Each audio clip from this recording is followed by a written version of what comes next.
Hello, everybody. This is Peace, Love, Harmony Validator here with Hound Validator, and we're going to be doing an interview today on Chowder. And this is an interview to help out new validators and just to get to know what to expect and just how other validators have gotten to where they are. So let's start out with asking Chowder a little bit about himself. He wants to give a quick introduction. Awesome. Thanks for having me here, guys. It's great to be able to be part of this whole initiative and share my story with everyone else. So I guess for me, I'm based in Australia, and I joined Harmony back in, I think, around April or May 2021. And I kind of fell in love with the whole ecosystem. The community is great. Everyone's really helpful, and lots of memes, lots of joking around, all that kind of stuff is just amazing to be part of. So I was thinking to myself, how do I further contribute to this amazing protocol? So I looked into becoming a validator, and I have to admit, it was very overwhelming and intimidating at first. But after giving up a couple of times, I told myself in around September, I was like, all right, I'm going to say it out in public on Twitter. I'm going to say I'm going to become a validator. So if I don't, then I'm going to look like a massive fool.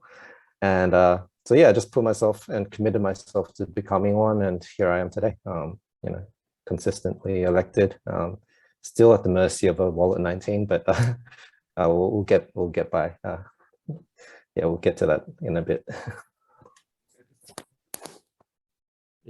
That's definitely a good start there. We'll start with asking you some questions on. Let's see.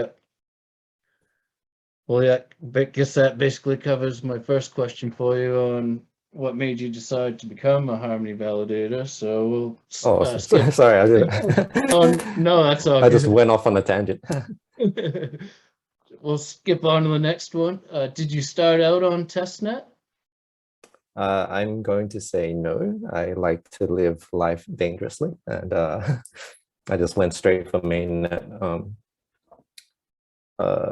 Because I don't know, it was kind of irresponsible, but I just felt, testnet was kind of strange. Like I didn't feel comfortable doing it in testnet. Well, doing it in testnet kind of made me feel like, okay, what's the point? There's not really much. So, like, I guess you can practice setting one up, but then I get up in mainnet, and if I don't get elected, I don't get elected. But I can still practice in mainnet. Maybe that's the wrong approach, but that's how I did. Really? And did you find the Validator community helpful when you first started out? Oh yeah, for sure. People like Strong Minds Hold and Coinkin, like Hank the Crank, and even Patrick from EasyNode. They're all very helpful. You can direct message them anytime, and they're happy to respond. So yeah, they kind of handheld me throughout the initial process. But once you get the hang of it, I think you'll be self-sufficient to maintain your own validator node. Good. How did you go about? Okay, no, okay. Were you a validator for a different blockchain before becoming a Harmony validator? Actually, no. So Harmony is the first one, but I was also involved in another kind of blockchain called Vite, and because I was introduced to this whole setting up a server, installing all those Linux stuff, running those Linux commands. I thought, oh, I can do this for another blockchain. So I did it for Vite Labs, which is, I think they've got a relationship with Harmony anyways. And I've just set a full node over there, and that's pretty much doing its own thing, running by itself. I don't really need to touch it, and it kind of pays for the server costs. So yeah. How did you go about getting delegates before you were elected? Oh, well, this is a tough one, right? I think we've all been there, and we've all struggled. Because once you set up the validator node, I mean, that's the easy part. All you need is 10,001, and then you get a server, a node, and off you go. But what do you do from there on? Like, how do you get all these people to trust you to delegate stuff to you? Well, I guess the first one is, I think everyone says this, it's kind of cliche, but I guess it has to be done, which is be involved with the community. People see you, they get exposed to your brand, your brand awareness increases, then people, like when they're scrolling through the validator list, they naturally start trusting you, and they think, oh, this guy's been around for a long time, I'm going to put some and stake some with him or her. So that's the main generic advice, I guess, for anyone planning to start. And then you can do like all sorts of creative stuff. I mean, like Rob, for instance, you had this One Moon campaign where like any delegators that delegated with you before election could win some amount of One Moon. So that's fantastic. I wish I did myself, but nonetheless, you had the brains for it, and I didn't. So yeah, I created some Twitter campaigns, made some games, just to kind of involve other validators in the community, and just make, like I said, just get your content out there, and let people know that you're active in the community.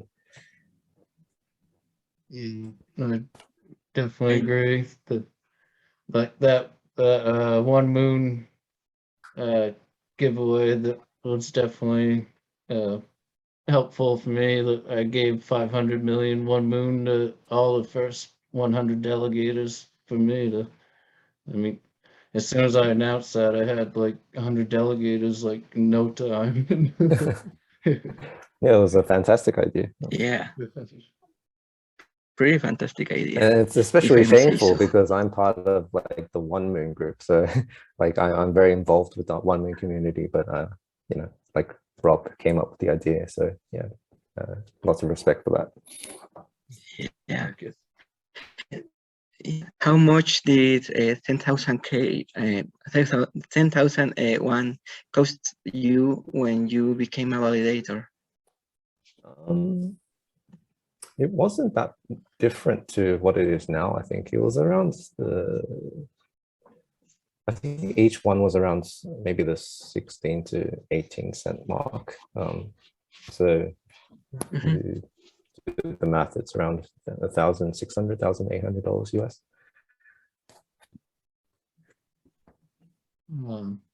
Which social media sites are you most active on, and are you active on? Yeah, I guess my most active one is Twitter.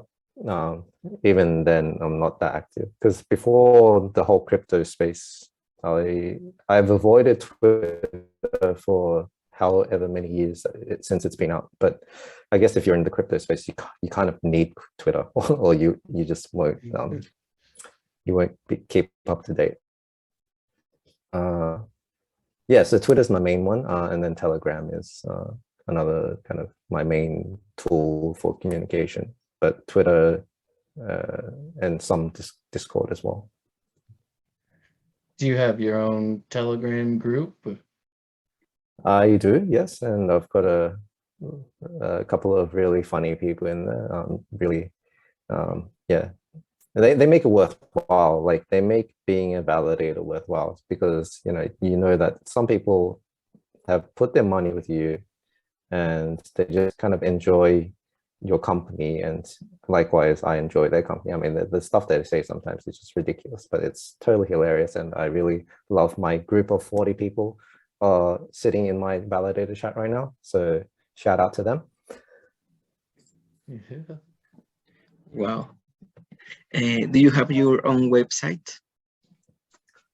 No. So I did ask my question. I asked this question to my delegators, and it was kind of mixed. Like, do I need one or do I not need one? And some just said, "Well, what are you going to put on the website?" And I was like, "Oh, that's a good question. I guess nothing. Just to say that I'm a validator, I guess." And so I didn't want to create a website for the sake of having a website, and it just didn't. It just seemed more like a publicity kind of thing, which I don't know. I just didn't feel like it was worth setting one up. But maybe other validators have a very different experience from setting up a website. So I'd love to hear about their story and whether a website helped. I think Hound, you have a website as well, right? And no, I don't. Oh, you don't? Okay. No, I don't. I help One for All Validator with some guides from his website, but I don't have a website for my own yet. Oh, I see. Yeah. Sure. I actually do have a website for my validator, and I do find it very helpful, and it's like a good place Nice. to Yeah. send people to, like, I have all guides and stuff on there, which leads me to the next question for you. Do you make your own wallet and staking guides, or do you just individually help out each person? I try to just help them out. I mean, there's plenty of guides made by probably a lot more qualified people than myself, because I'll be honest, I mean, I'm not a very technical guy. I'm learning as I go. I've never set up a server before Harmony entered my life. So I think, yeah, to be efficient, I think we need to give people the best information, and I just don't think that my guides would be as good as the other people like Hank's. Hank the Crank writes amazing guides, and Brother One as well. So yeah, I just share their guides if the time comes. Right. How long did it take for you to get elected for the first time? That's another good question. I think it took around 2 weeks or so. Yeah, around 2 weeks. I think we were lucky back then, because I think the earlier you do this, the more chances you get of having this wallet 19 find you and go, here you go, here's a couple of million one. So yeah, I think it's important to get a first. So like, back then you have people like Tim and JCR who were pulling keys right at the election time. So these smaller validators can become elected.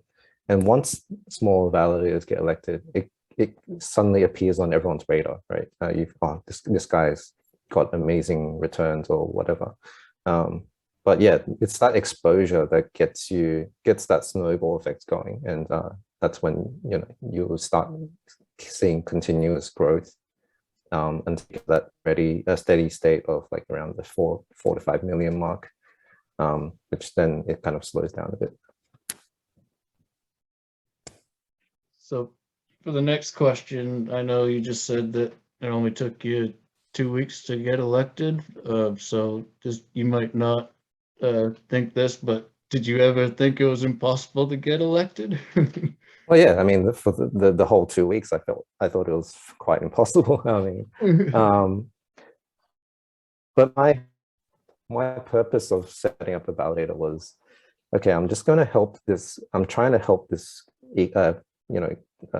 this blockchain for growing and decentralizing, right? So I don't really care if I get elected or not. I just want to have an available node ready to be utilized by the community if someday they need, to spread out the delegations. Because if you don't have enough nodes, then everyone's just going to stake to those, those handful of nodes, and then we'll never reach that 200 elected validators or above, So I was happy to, run it for a year without ever getting elected. But that's just me. Maybe some other people have different thoughts on that, but yeah. Yeah, I know. I know. For some people, it has been quite difficult right now, right? Oh yeah, I mean, like back then the server cost was around, I think around 30 or $40, and now it's gone to double or nearly triple that amount. And it's harder to sustain without being elected, for sure. Yeah. Right now, how much time do you typically spend a day on your validator related duties? I guess for my case, it might be more than what I'd like it to be. So, all the technical stuff I need to read up on it, find documentation, and just make sure I'm doing the right thing. So that's the technical side of things. And then there's also the kind of engagement side of things with the community. So, I'm currently running a Chowder Games campaign, which is like kind of like, I don't know if you guys have seen Netflix's Squid Games, but it's essentially like that. All my delegators have a ticket to enter, and currently they're just being eliminated. And then the final 3 get a prize of like a number of 1 per month for a year. So that's my way of giving back to the community. So in order to do that, I'm spending a lot of time in Photoshop and creating these little characters running around and getting shot down by missiles and flamethrowers and whatnot. But that takes a lot of time. Yeah, it certainly does take a lot of time being a validator.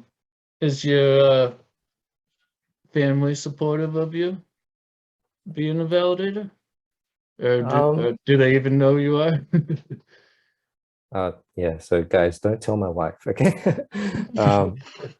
No, so yeah, I mean, I could try telling them, but then they just kind of show no interest anyways. I'll just do my own thing, and I've got my second family on the blockchain, so I'm really happy that I've been able to join Harmony and engage with all these people like you guys, and I've got lots of friends in One Moon and all the other communities I'm part of. It's just a great community. Yeah, it's a great community to be part of it. Your server specs, how have they changed from the first time you set up your server? Yeah, sure. So I don't think I've been a validator for 6 months, and yeah, so from September until now, around 5 to 6 months. But the server specs have changed significantly.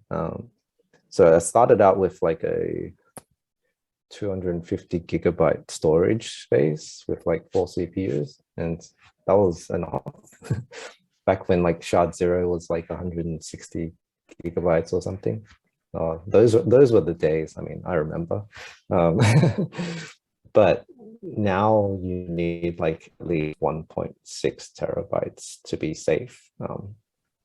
So I think it's changed quite a bit. I mean, it's great. I mean, Harmony is growing exponentially, so we need to, in order to keep up, we need to have these specs ready.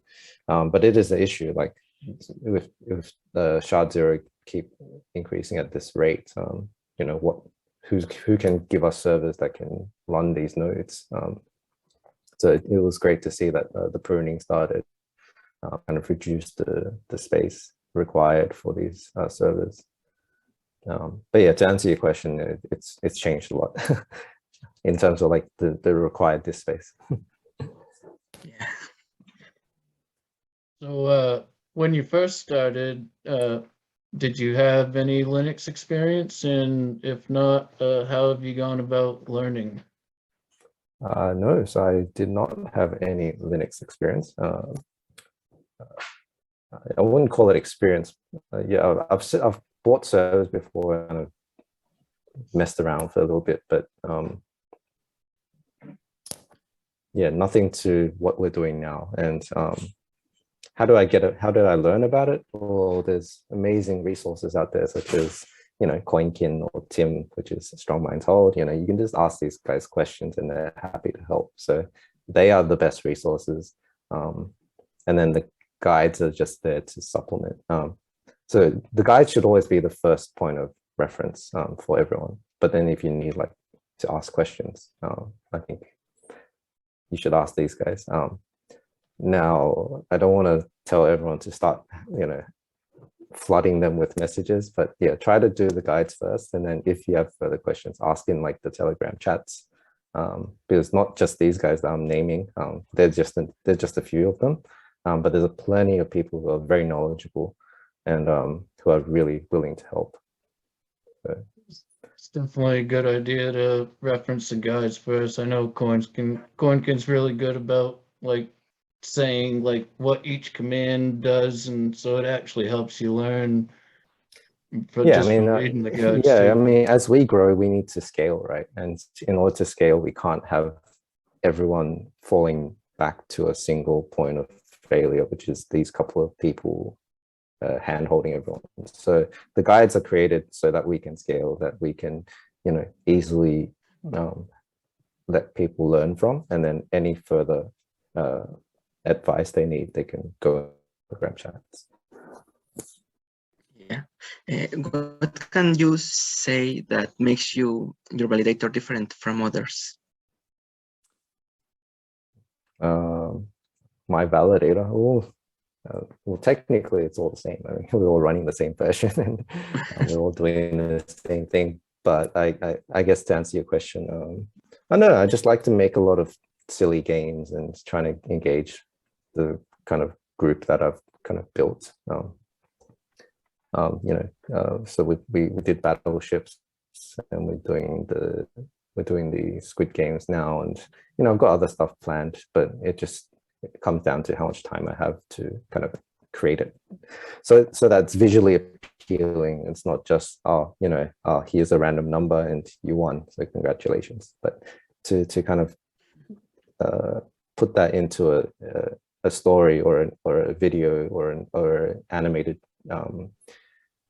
you know, an animated image, then yeah, I think that's what makes me, I suppose, because everyone else is like talking like, oh, you know, we're doing amazing stuff with like backup servers and you know, having 100% sign rates and all that kind of stuff, you know, which I'm not doing too badly in that aspect, but yeah, I guess if I had to say what makes me different, it's the campaigns that I'm running.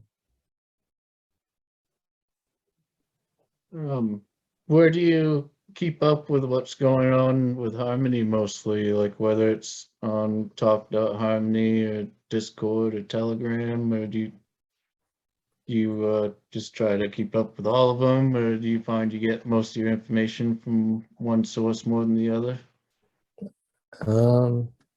Yeah, that's a great question. I think Discord is my main source. So out of all the Telegram channels that I'm part of, the Validator Initiative channel is the most useful one for me, I find, at least. And then if you need more details about the concepts or the ideas behind those proposals, then you go to Talk.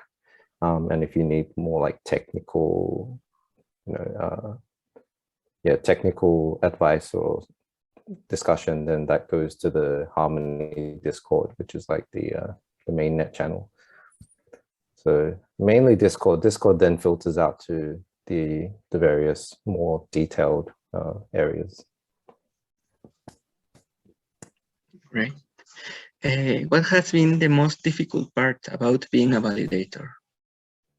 Sure. I guess for everyone, it's the getting enough one staked with you.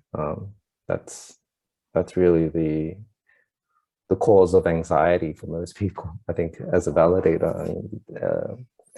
Like I mentioned before, like we have these huge wallets like Wallet 19, who's delegated to people like myself, and you know, we're very lucky to have him, because without it, we would not have enough to be consistently elected. So that's always going to be a challenge. I mean, you see validators like Binance with like 900 million. Is it 900 million? I think it's like 900 million one, and then you've got people like me with like 4 million. So, yeah, I think that's the biggest challenge to be able to maintain the amount of one staked with you. On the flip side, what has been like the most rewarding part about being a validator, or like the highest point so far for you? Yeah, I think the most rewarding is definitely the group, the people that join you and want to be involved with the things you do. So people who join my Telegram channel, who they don't have to be there, but they choose to be there to kind of interact with each other and make jokes and send memes, and that's the best part. That's the most rewarding part. Everything else doesn't really compare to that, I think. Yeah. What are some mistakes you have made that you wish you could have avoided? Mistakes. Oh, If there are any, I mean. There's probably some mistakes, but they're more like the technical mistakes that I kind of forgave myself because I'm not technical, so I cut myself some slack on that aspect. But, no, I can't think of any like particularly big mistakes that I've done that got me unelected. I think ever since I've gotten elected, I've set up backup nodes and maintained uptime. So yeah, I think I'm sorry, I don't have anything off the top of my head. Okay. Humble brag, hashtag. So you use a cloud server, correct? That's right, yes. Have you ever gotten any overages from your cloud server? No, I haven't actually. So I left DigitalOcean because of that. Actually, DigitalOcean, I don't think do they charge you? I don't know anymore because I've left. Yeah, they do. They do? Okay, yeah. Yeah. So yeah, I think that was part of the reason why I left DigitalOcean. And I think I'm currently using Hetzner and Contabo as the backup. So they don't charge, they just rate limit. So I haven't been hit with like any unexpected bills. So I'm thankful for that. Okay. You had a 0% commission, right? I did for the first 100 epochs. Like I mentioned, I was happy to set up a node and run it for an entire year without getting any rewards. So I just left it there as 0 commission and let people stake and earn maximum rewards. I think you kind of have to. It's unfortunate, but yeah, I think new validators kind of have to do the 0% to remain competitive. Otherwise, it's really a difficult path for them. I mean, how do you convince someone to stake their one with a smaller validator when they can just go with a established one and earn the same amount? So they would obviously trust more in the larger validator because yeah, they're running at a larger scale. Good answer. It's a good question. One I'd like to know, how did you come up with your validator name? Oh, well, this is a fantastic question. So when I joined the crypto space and I set up a Telegram, I installed the Telegram app and I had to come up with a nickname. And at the time, there was a picture of my trip to San Francisco. And at San Francisco, there's a place where you eat clam chowder. And then I was like, okay, clam chowder, clam, coin chowder. Okay, and that's it. It took 2 seconds, and now I'm stuck with this kind of silly name, but I'm known for known for it now. So I guess I'm staying with Chowder. I love your name. I'm from Maine, so we're big corn chowder and clam chowders up here. Awesome. Also pretty original. So Oh, yeah. thank you. How do you promote your validator to gain new delegates now? Yeah, like I said, I'm just running these mini games to make it a continuous thing. So people who join my know, or like people who delegate with me, they can always find a source of entertainment if they follow me on the social medias. Yeah, I think that's it. I don't actively, I don't spam too much these days. I don't go into the various telegrams and, send out the server updates and all that kind of stuff. I don't think, maybe it works for some people, but I didn't feel like it worked too well for me. That's probably why I'm still stuck with, like, I'm still at the mercy of Wallet 19. So if Wallet 19 you're watching this, please don't leave me. I'll be good, I swear.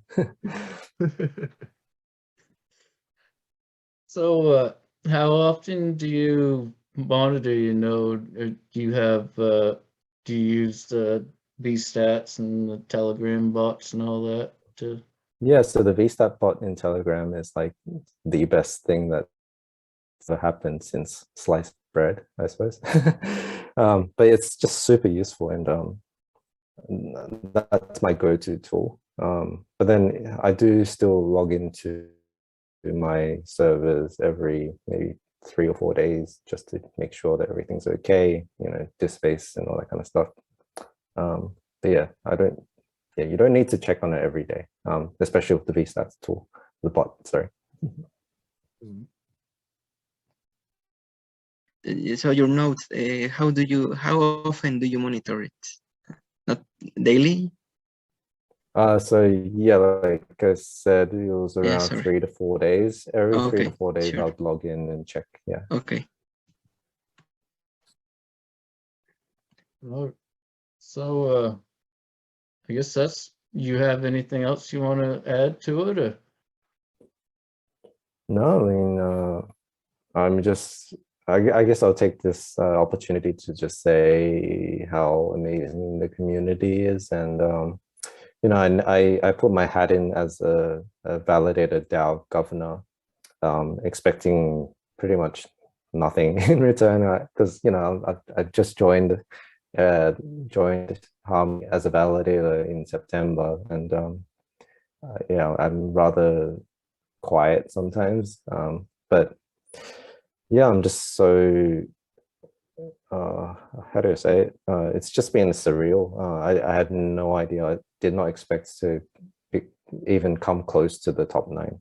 I thought I'd probably get like a handful of pity votes and be stuck at like the last position. But I'm just amazed, and thank you so much for putting your trust in me, and whatever I need to kind of help this ecosystem grow. All right. Well, we thank you very much for allowing us to interview you and try to help out new validators in this elected validators series. And again, no, thank you for having me, and it's an honor to be the first one and to be the guinea pig. So hopefully I didn't make too much of a fool of myself. Yeah, and good luck to everyone who's thinking about becoming a validator, because if I can do it, then you can too. Because yeah, I just want to put that out there. So yeah, good luck, guys. Thank you very much. Thank you. This is All right, thank Peace, you. Love, and Harmony with Hound One and Corn Chowder. And we're all signing off. See you guys. See you.